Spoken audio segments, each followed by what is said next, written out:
Miss Kelly Lewis. Oh my goodness gracious! I love when I get to feel like Oprah, you guys. Welcome to year 6 of Women's Travel Fest. Can you even believe that? So exciting. I am so excited for what's about to happen, and it's just so surreal to picture this moment and then actually see each and every face. And so I just want to thank you so much for joining us. We have an incredible weekend. So I'm going to get started by telling you a little bit about myself and how this all came to be. So my name is Kelly Lewis, and 9 years ago, I had a dream in the middle of the night that I was looking at guidebooks for women. And in my dream, I was going, oh my gosh, you're so stupid. You should have thought of this. Somebody else already did this. So I woke up the next day, and I was like, travel guidebooks for women? And I started Googling it, and I realized it didn't exist. And 3 months later, I was writing our first Go Girl guide to Thailand. So it was very quick. So when I tell you that you're literally sitting in the middle of my dream right now, you are, and it's amazing. So Go Girl Guide started in 2010, and when I moved to New York City 6 years ago, I went on a big cross-country road trip, and I was talking to women about traveling all across the nation. And they would pick my brain for hours, and they wanted to know everything that I knew about traveling, and they just wanted to tell me about their next trip, their last trip, and the energy from those conversations was so electric, and I knew that I wanted more of it. So I decided when I came to New York that I was going to do this in a bigger way. So Women's Travel Fest, again, just an idea, was totally made possible by this venue that you're sitting in, Angel Orensan's Foundation, because they took a chance on my little dream and were like, hey, we love what you're doing for women. Let's see how it goes, and made it possible for us to host this event here. So we've been loyal to them ever since, and I think you can see why. It's just such a stunning venue.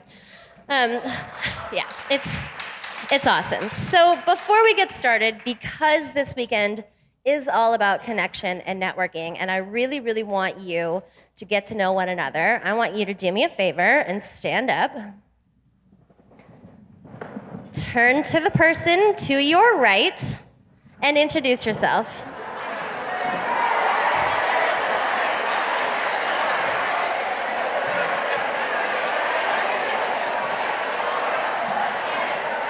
Okay, that's enough. I think you did it.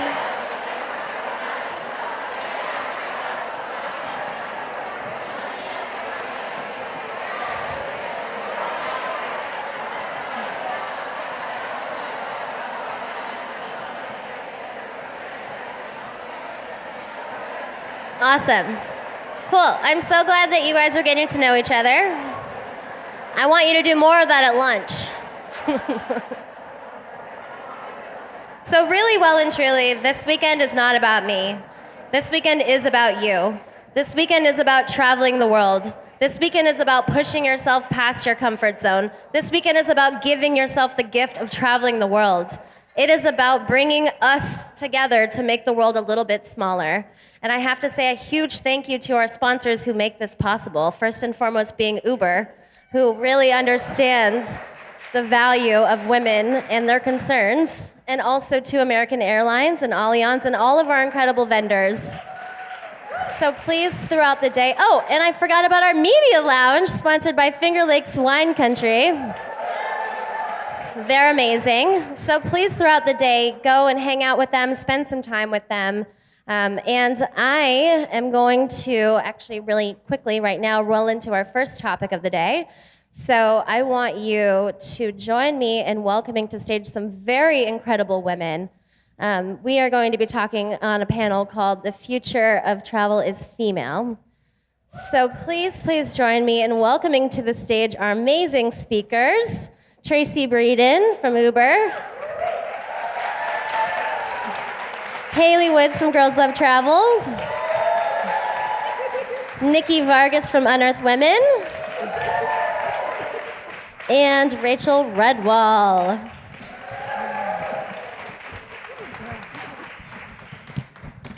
We're here, you guys. Yay. So exciting. I'm gonna give Okay, so this topic is one that Nikki and I actually have been wanting to talk about for a long time, because when Women's Travel Fest started 6 years ago, the travel industry at large was in a very different place, and things have really changed since then. So we wanted to explore the different ways in which the travel industry has shifted to meet the concerns of the female traveler from different perspectives. So we have, in that regard, we have a brand perspective, Uber, community perspective from Haley, media perspective from Nikki, and a sort of influencer online adventure. You have so many hats. Perspective, Rachel Redwell. My mom's still trying to figure out what I do. I don't know how to tell her. It's hard to say. So first of all, let's start with you, Tracy. So tell us a little bit about what Uber's been working on in terms of women's safety and sort of initiatives that they're taking to address the concerns of the female traveler. Yeah. Well, first of all, I want to thank Kelly for having us here, and we're very thankful to be a sponsor. And just want to give a shout out to International Women's Day, which was yesterday. Yeah, I'm still wearing my red scarf because I believe we deserve more than one day. We should have more than one day. We should have a year. So I just want to give a shout out to that and to every woman who's in this room, and how important that day is to recognize for all the women who come before us. So Uber, what's Uber doing? So I've been at Uber for 2.5 years. I lead women's safety and gender-based violence programs globally. I'm also known at Uber as two things: the former cop in the house, because I was a sex crimes detective and worked in public safety for over 15 years. Thank you. And I've always had a passion for preventing violence against women. And my other thing I'm known for at Uber is being a tornado, because I stir shit up a little bit. Yeah. We like that around here. Right? So what are we doing? So my team, and many of them are here today, who are sitting on the front row, very proud to work with them. We started the Driving Change Initiative, and as part of that, we've been traveling around the world, meeting with women's groups as well as gender-based violence organizations to learn what violence against women looks like, not just in the United States, but in over 60 countries that we are in across the world. We're on 6 different continents already. We're doing 15 million trips a day, and we certainly have a responsibility to help keep people safe on our platform. So we've been developing education for riders and drivers in this space, meeting with women's groups, doing listening sessions. We've started with the executives and requiring training for the executive staff across the world, not just our CEO and our team that's in San Francisco, but everywhere across the world, executives are receiving training in gender-based violence and in these issues. The other reason that the listening sessions are so important is to hear from women. First and foremost, what are their concerns when they travel? What are their safety concerns when they're in public spaces and on public transportation? Whether it's Uber or anywhere else, we want to be leaders in that space of trying to make it safer for women when they step out their door, when they get onto any form of transportation. We've also been training our customer service agents in how to respond to people who call in and disclose any kind of violence that may have happened to them. And I can tell you, as a former police officer, people don't just call up and say, I was just sexually assaulted. It's not usually that direct. And so you need people to understand, one, how to respond when somebody's saying, I think that guy was creepy and he touched me and that's it. And I'm not saying anything more, that there might be something more there, and that's something that we need to take seriously. And also how we respond to those people when they call in and they tell us those things. So we have an obligation and a responsibility to every person who gets in the back of those vehicles, but in particularly, I feel the responsibility that we have to women. So that's some of the things that we're doing. We just came back from India, so I don't know, I'll show it real quick. If you want to show the next slide, that's our team, and that's a group of drivers that were going through gender sensitization training, which is very important in India because you have a class divide where most of the drivers come from a lower class. The women who are riding tend to come from an upper class. And certainly there is a lot of violence against women in India. And we learned about India. We met with over 11 groups, and we're initiating training throughout the country of India. So it was spectacular to go there and spend a week with our teams in that region, as well as to learn more about what women are facing and what their biggest concerns are in India. Fantastic. I think that's amazing what you all are doing. Love it. Really. I mean, I know as a world traveler, I use Uber literally everywhere, so I think it's incredible the initiatives that you all are taking. And also, I mean, safety is the biggest concern of a female traveler, I would say. And Haley, I think you can speak to that. You've seen the power of that in your community, which has grown explosively since the last time she was here, which was 2016, when there were 20,000 members of Girls Love Travel, and there are now 732,000. 732,000 women. So, I mean, that's amazing. So I'd love to hear a little bit more about, Girls Love Travel and how the community has grown and sort of how they're helping to support women who are traveling. Sure. I mean, to add on with the safety element, I feel that a lot of the foundation of Girls Love Travel is really the safety, not only the socializing, but really the safety and support all around the world. Presently, because we have a member that's at the Penguin Post Office in Antarctica, then we can honestly say we have members living on all 7 continents. So it's pretty wild. And according to Facebook's insights, we have members living in at least over 100 countries around the world, but really being able to reach out and find each other. Yes, we have over 700,000 women, but it's finding the face-to-face interactions and really connecting offline that is the most crucial, and the foundation and the real underbelly of what Girls Love Travel is all about. Just 2 days ago, we had a member that had hurt themselves in Morocco, and within an hour of posting, we had someone else in Marrakesh helping to get her a driver and secure her safe passage to a hospital. And it's just that kind of thing that just gives me the really fun goosebumps, like I can't believe that it's happening. And then on the other side of things too, I have moments where members that are flight attendants recognizing other members and being able to have that social interaction where you're using social media for good.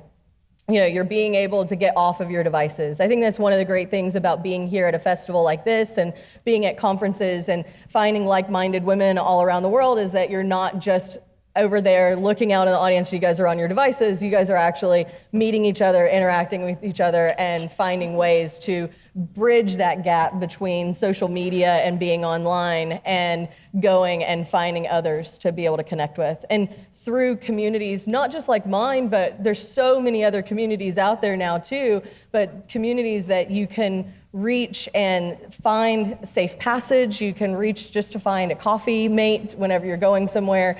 And you may travel alone, but you're not lonely. I think that a lot of times before social media was really used in a positive way, then it wasn't as encouraged for women to travel by themselves. And the safe passage wasn't as easy to travel by themselves.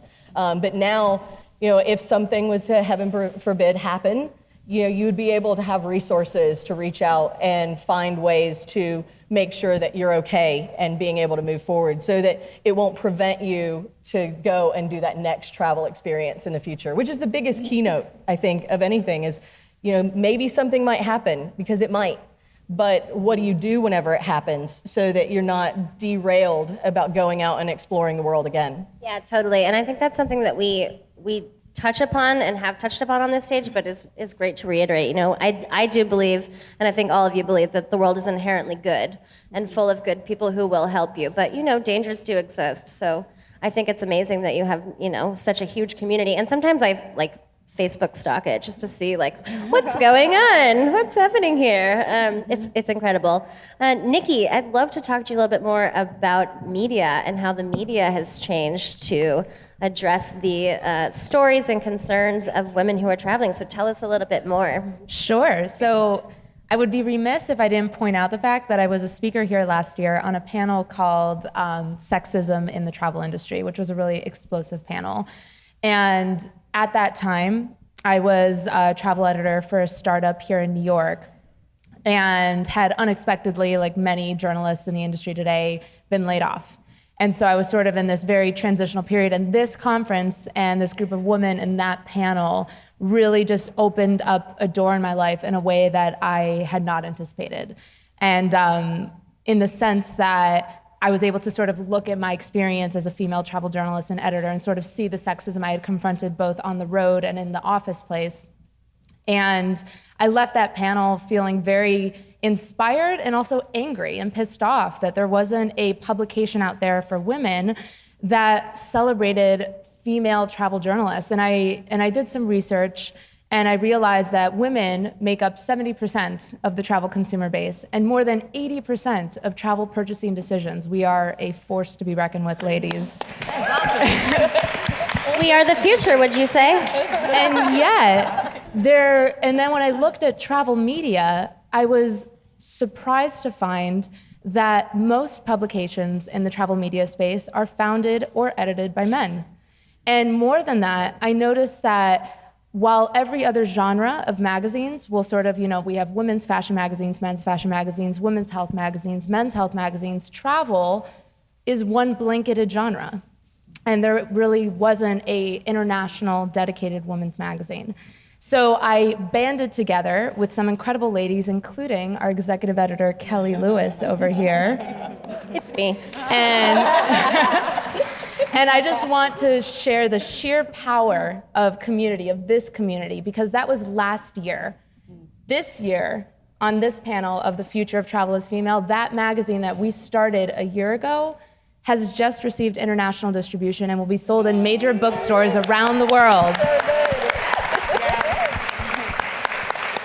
So, to answer your question, Kelly, from a media standpoint, I think it's very hopeful. And I think that you're seeing this resounding confidence and desire from female content creators across the space to get their voices and stories out there. And from the perspective of Unearthed Women magazine, as you well know, that's what we're trying to do. We're trying to create a platform that not only creates curated travel content for female travelers with their specific needs in mind, but we're also trying to highlight stories about women that we feel the media often overlooks.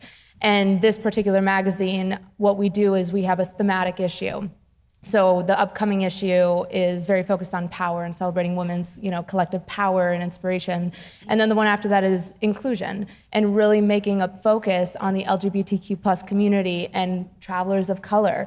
And as a woman born in Colombia and as a Latin woman that immigrated here, that's a big deal to me to have representation in this space. And so we're very proud to be introducing this platform. Hear, hear, my friend. And if you haven't seen it, it's absolutely sexy and powerful combined, and they've got them over there at the table too. Yeah. Unearthed Women. Unearthed Women. Sexy and powerful is kind of our thing. I don't know if you've noticed that yet. So Rachel, I am so excited to talk to you because for a multitude of reasons. Number one, you are an amazing host and videographer and producer. She held an incredible workshop yesterday. But number two, because you're quite active in the outdoor space. And the outdoor space is kind of the one area of the travel industry I feel is still pretty bro-y and pretty white. So I would like to know if you have seen any sort of changes or in your career, if you've noticed the industry in that segment sort of shifting towards the female market. Yeah, so the good news is you don't have to be swole to be capable in the outdoors. I mean, your abs all look good, but you don't have to be a white dude to go stand on the top of a mountain. You are capable of getting there. It's the coolest revelation, ladies. So my background, I came up as a producer, camera operator in really testosterone-driven content. We're talking Ice Road Truckers and Deadly as Catch and all like the Pillage the Earth shows. And I was in the Arctic and in the field for months at a time with only men. I mean, I was the only woman for hundreds of miles sometimes, dressed as the Michelin Man, looking good. It's the only place I've ever had my eyes freeze shut, Alaska. I know, it's crazy, right? They're back, they're open. But the really neat thing that's happened since I began on this path and was trying to forge a path that I didn't really see existing for women is that since then, there are all these different voices in media, like Unearthed Women, like Girls Love Travel. There are communities on places like Instagram, which include us, whatever us looks like. It's Outdoor Women, it's Melanin Base Camp, it's Native Women's Wilderness. There are brands like REI creating campaigns with hashtags like Force of Nature, where, sure, there are tons of brands that are like, women matter now, and then they just want you to like buy their deodorant. You're like, nah, I'm good. I mean, I already smell fine. I've been wearing Secret since I was 11. And then when REI comes in and they start highlighting women and they mean it and provide space for our voices, we start to see that we're enough. That we can climb the thing, hike the thing, go to the place. Unlikely Hikers is a really great Instagram account started by a woman who self-identifies as overweight and queer, and she went out on a hike. I think she says it was like by accident, which probably means she got lost, if we're being honest. And she found that she loved it.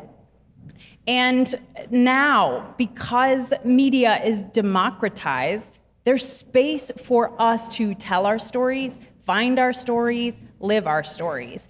And each one of you in this room is a prime example of, whether it be the outdoor space or the adventure space or just the travel space, you're a prime example of why the future of travel is female. And the future of travel, in my opinion, looks like this room, because we are not from one specific background.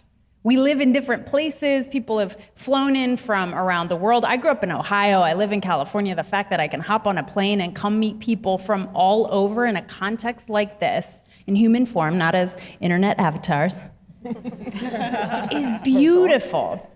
And I think every one of you hopefully finds inspiration this weekend in the different voices that you're hearing and the different social accounts you're learning about, where you go, oh my God, I could do that? And then you're like, yeah, I could do that. Yeah, I think, so well said. I think, as a pretty loud advocate for women who travel, I hear all the time women who come up to me and say like, oh, I wish I could travel, but I'm scared, or, oh, I wish I could travel, but I can't leave my job. Like, there's always an excuse. But now I feel like in the last 2 years, I've been hearing like much less of that and more just like, this is where I went and this is where I want to go, and I think that that's amazing. Like, women are traveling now more than ever before, and I think this room is a good evidence of that. So because... On that note too, I'd like to say that last year for 2018, we had in Girls Love Travel, we had 125 women go to Antarctica. You were one of them, Kelly, and we've got a couple other people in the audience too that went. But it was one of those places that, people didn't think that it was going to be that easy to go. But there's other groups and communities out there that you were kind of highlighting on that I think that it's like, whoa, Women High on Adventure. They do the Kilimanjaro hikes, and they saw a need for curvy travelers that were going and doing Kili. And now they've got a wait list for that too. So it's finding that if it's not out there, then make it, that you can actually go and conquer the mountain. I love that. It's perfect. Can I say the next one? Yes, please. Sorry. I'd love to add to that, because I think that I agree with you. I think there's this amazing swell of just like female empowerment in the travel space. And again, from a media standpoint, I think so much of that is because we're starting to see these stories more enter the mainstream media, which is really exciting. And we're starting to see women that are breaking barriers being celebrated for those achievements when they may not necessarily have been. And we're also looking back on our history and celebrating women that were barrier breakers back in the day when nobody paid attention. And so this really collective awareness of these intrepid women is very exciting, and I had the chance to interview Barbara Hillary, who, if you're not familiar with her, she's an amazing pistol of a woman. I mean, this woman is the first African-American woman to travel to both the North and South Pole, and she did so in her 70s. And this woman is single-handedly taking on ageism in the travel space, as well as being a champion for senior travel. And these type of stories we're starting to see out there, and that is really exciting. And you're also seeing from brands that are genuine about really embracing the future of travel being female, pushing those stories out there too. Yeah, totally. Well said. And I think, Uber is a prime example of that, and I'd love to hear more about, your ridership in the female context and sort of what we can do if we're using rideshare platforms to stay safe while we're traveling far and wide. Yeah. Well, first I want to just add to what was said here is that it doesn't matter whether it's travel or anything else. There's a common thread here, and the common thread here is that fear is your greatest barrier to freedom, no matter what. No matter what. So at some point, there was an element of fear. Do I go do that? Do I start a magazine? Do I do this? There was an element of fear, and these women courageously moved beyond that fear into that space. And it's not an easy thing to do. And you're surrounded by women who support you, who believe in you. We come together and we can do this together. So just remember that fear is always your greatest barrier to freedom. So what can you do when it comes to rideshare? So what I will say is that technology has created a way for us to stay safe, but it's also created with technology a way to hold people accountable. So a lot of people don't know that every trip on Uber is GPS tracked. It doesn't matter what country it is in. It's the same technology in the app that is used here or India or Mexico or wherever you may be. There's a couple of things that a lot of people don't know about. They don't know that we have an emergency button in the app. We don't know that we have a safety center. You'll see at the very bottom that looks like a little badge with a check mark. That's the safety toolkit, and you can go in and learn a lot of safety tips there and how to access and use the technology that's in the app. We have Share Your Trip. This is an important one. You can share your trip with up to 5 friends or family members, whoever you'd like to share it with. And you can also have it set up and configured where it'll automatically share your trip every time you take it. And your family member or your friend can watch that trip in real time.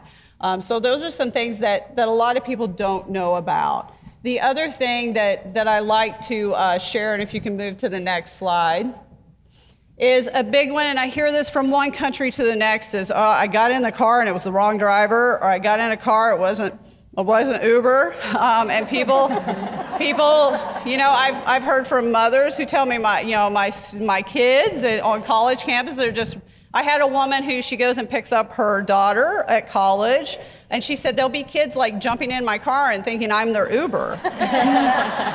So this happens, and there's an element of danger there. So we learned about a year ago when police and law enforcement started educating us and telling us, listen, we're seeing a lot of violence against people, whether it's robberies, sexual assaults, people getting into vehicles. There's people who target people late at night in entertainment districts who are looking for vulnerable adults and people who are intoxicated. And these people are getting in these people's cars and not checking the driver, not checking the license plate. We even saw a story on Girls Love Travel recently about somebody who had mistakenly got in a wrong vehicle that was not an Uber. So this one is really, really important, because if you don't get in the right car, nobody knows who you're with, and we don't know who you're with either. And so that is critically important, making sure that you check the driver and the license plate before you get in. I'm going to give you my other personal tip. Is don't go up and say, hey, are you Bob? And the dude's gonna say, yeah, I'm Bob, get in the back of the car, right? Ask that person what their name is and make them tell you what their name is before you get in that vehicle, and make sure it's the right license plate number. Because that's what you'll find sometimes, is people just tell you, yeah, I'm Bob, especially if they're looking if they have malintent.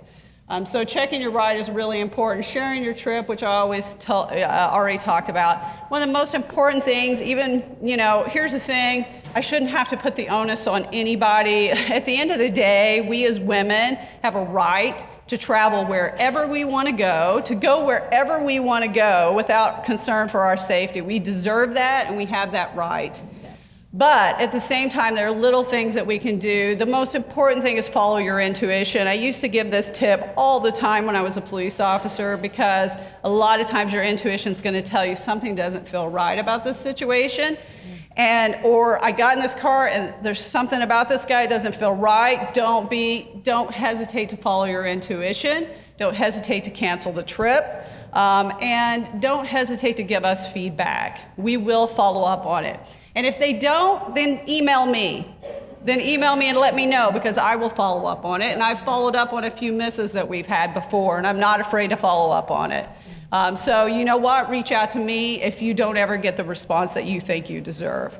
And those are, I think, some of the most important tips when you're using any type of rideshare service because a lot of them have very similar platforms. And just know you go into another country, you may have a driver that does not speak English. But they will be using the same GPS, they will be using the same app, and you can reach out to customer service in the same way that you would in any other country. Awesome. So I have one final question that I'm going to pose to all of you. We have talked about what the travel industry came from. We've talked about where the travel industry is today. I would like to know what you think is next for women in the travel industry or women who travel. I think the future of travel is everyone is invited. Yes. So let's hang out around the world. That's a really good question. I would have to agree with Rachel. I think that, yes, the future of travel is female in the sense that our voices are being heard and our stories are being told and our accomplishments are being celebrated. But I do think that the ultimate goal is inclusivity. And I think historically the travel industry has overlooked a lot of groups that deserve to be heard, from minorities to the LGBTQ plus community to women. And I think that my hope is that the future of travel looks like that, looks like this room. Just a very beautiful mosaic of people's different cultures and backgrounds and beliefs. Love that.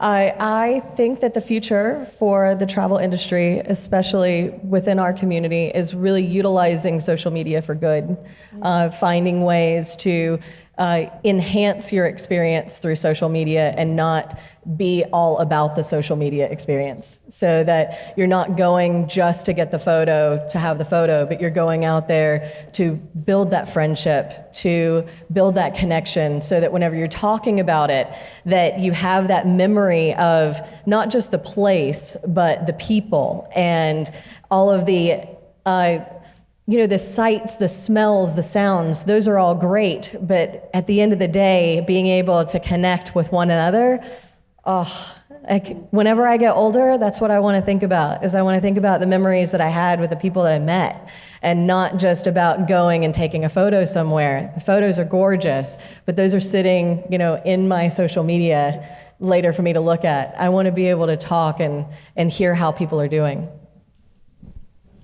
And, I would say that, and we've already seen this, that the future of travel is very much driven by technology, and it's given us a platform and an opportunity for us to connect and continue to connect with other women across the world, and be able to go places and do things that we've never done before. And I think the important piece is being inclusive, that is also the future, and I also believe that women will be the ones who make that happen. Amazing. Thank you, ladies, so much. Thank you for having us.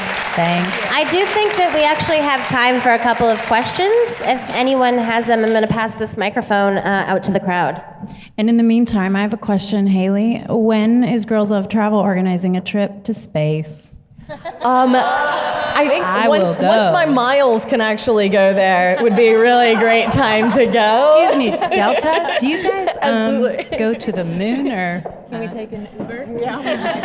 Hopefully when it happens that it's going to be filled with women, though, that's Uber for sure. has heli, Uber needs rocket. I've seen the helicopters. That would be amazing. Guys, we're from Venus, though. We've got a question if you're ready for the first one. Sure. Yes? Thank you. This question is for Tracy, and it pertains to India, because I happen to run women's tours to only India. It's Cracking India Tours, shameless plug. Find me on Instagram. But my question is, how can I help you celebrate the successes of Uber? Now, I just got back from 2.5 months in India. Although I don't use Uber on my tours, we have chauffeured drivers. I am always in Uber all over, and I meet the coolest guys who take pride in their cars, and they're decorated.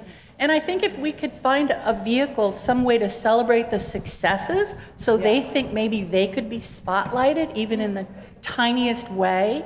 So how could we, and this applies to any country, how could we help you highlight the women's travel in a country like India and highlight the successes of some of these guys who are really, adorable in many cases and very helpful. Right. And you know what I tell people, I hear about some of the worst incidents, but for the majority of the time, most people who are driving on the platform are very good people, right? And you'll see, we hear the stories of drivers rising up and doing things and rescuing people. We actually send out human trafficking education that we've rolled out in several countries now. We've had several drivers intervene and disrupt human trafficking. And so you hear these stories all the time. And so I say word of mouth. A lot of times people will not provide, like you get the opportunity to provide feedback after every ride. A lot of times people don't do that unless it's just something bad that they want to complain about. Actually, that positive feedback that comes in is critical and instrumental as well. One of the things that we have somebody on our team who's actually looking to do more storytelling around these things and around to highlight the drivers. But I can tell you it's very difficult to find those stories. Sometimes we'll hear about them in the news because somebody's done some amazing thing, some Uber driver has done. But rarely does somebody give feedback and say, let me tell you a story about what this driver did. So I think, and you could share it directly with me if you want. I will certainly share it with the person who's trying to do that. But the company as a whole is trying to find more stories and tell more stories about the drivers and how they're intervening and doing great things in the community. And there's just numerous examples of that. We just don't always hear about them. So I think that's one of the best things you can do for us as a company is to share that feedback. And share it no matter what it is, because it is read and it is held to a certain standard too as well. So we want to hear that feedback. But thank you for that. And I loved India, by the way. My team just got back and I was so moved. And the people really had such a deep impact on me. And really working with those organizations there that are doing so much on behalf of women. And there's such a women's movement going on there right now. It was very powerful. So I would love to go back. And my team and I I had to say that if anybody gets the opportunity, you do need to go to India. Okay, we have one more question right here.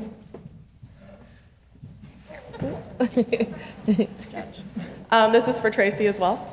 I have a lot of friends who are female drivers for Uber, working that side hustle so they can travel. And you talked a lot about how your app is helping women who are traveling abroad who are riding in the Ubers. What about improving the safety of female drivers? It's a great question, and we're doing some of the same things. One, doing a lot of focus groups with women drivers to hear what they're experiencing, what they're up against, and what we can do. So there's a lot of work right now in the technology and the product, so you may see things coming in the future for female drivers. We also look at it by country and by whatever may be happening there. So I think a great example is Saudi Arabia, where women just got the right to drive in Saudi Arabia this last year, and we were one of the first companies to allow them to drive on our platform. And Rana, who's with me today, who's on my team, went to Saudi Arabia to listen to the first female driver focus group just a couple of weeks ago, which was fascinating to hear. But what you'll find is as women, and this is traditionally, right, as women obtain more equality and more status, they also face a lot more violence. And so we've even seen that. It's like, how can we best address that in Saudi Arabia? Because they've experienced a lot more violence because there are people that do not believe they should have the right to drive. But we are working on those things. A lot of the initiatives that we roll out actually are for drivers as well. We're actually working on on education for drivers specifically right now with one of our national partners. We partner with 9 national partners in this space, and so we're working with a couple of them right now to work on some product as well as education. So, but great question. And depending on where you're at, you'll find there's more women drivers in one country versus another. So we're also working to get more women on the platform. But we also have to address what are women's biggest concerns so that they also feel comfortable to, get on the platform and use that service. We have time for one more quick question. Anybody? Oh, I'm coming to you this way.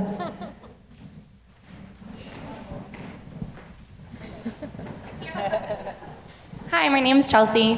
This is my 3rd year at Women's Travel Fest, so thank you so much, Kelly, for creating this space. And thank you, ladies. I look around this room and it's so amazing, and there's so much diversity, and I've seen that change over the years just at this festival and on social media surrounding travel.